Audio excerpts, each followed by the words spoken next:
Oh, hey, didn't see you guys there. When I'm not kicking all your asses at fantasy football, I like to give my brain a big workout too. Reading my old con law books. But anyway, it's me, your president, Brendan, here to tell you all everything that happened week 2 for the Injustice League.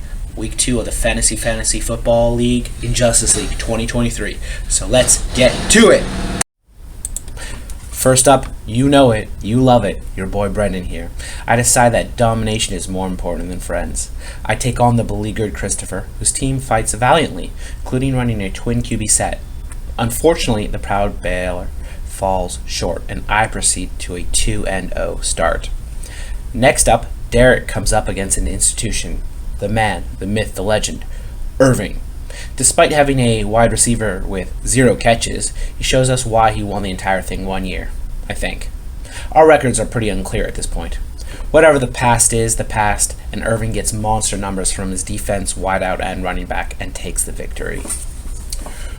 Without even looking at who won, I can tell what was going to happen. You cannot start a defense who gives up 35 points.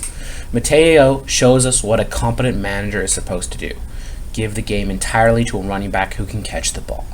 Mateo comes out the gate hard and not only puts up the most points of the week, but also scores the biggest point differential, leaving Simon in tie for last.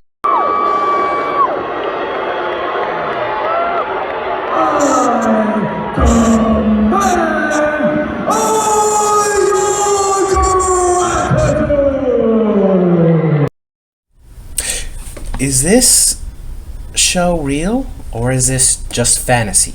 Because it looks like Maggie might actually know what she's doing, or so she claims, putting up the nicest of scores her team could come out swinging. Former champ Jonathan tries his darndest, but with mediocre scores from everyone, he falters hard, and Maggie goes undefeated for the first time in her career. Why do we keep inviting new people into the league, and they then start dominating? This has happened multiple times. Greg is old guard, and he tries. He tries so hard. He puts up respectable numbers. Then here comes new guy David to stomp it out. The new guy decides to put Greg in his place and continues his domination of our little Injustice League. When 2 teams enter, each without a win, you know one will finally slay their slump. That's what we have here today. Both Steve and Old Man Foster come out a-swinging. Big numbers out of everyone, but unfortunately someone had to win. The auto drafter himself, Foster, decides this is the start of his comeback. Last up, we have a sad game. Tim and Kevin decide that low points are better than high points. Neither team broke 53. Seems like the last week of Sad Boy Summer. Tim manages a few pathetic points, with a competent showing from my old running back, Arizona Connor. But the man who named his entire personality after Brock Purdy comes out swinging. And negative numbers. Either way, Kevin puts out 2 more points than Tim and edges out a small victory. And there you have it. The second week of the Injustice League 2023. Stay Injustice and stay League. It's been a week of trials and tribulations, and I'm glad you are here.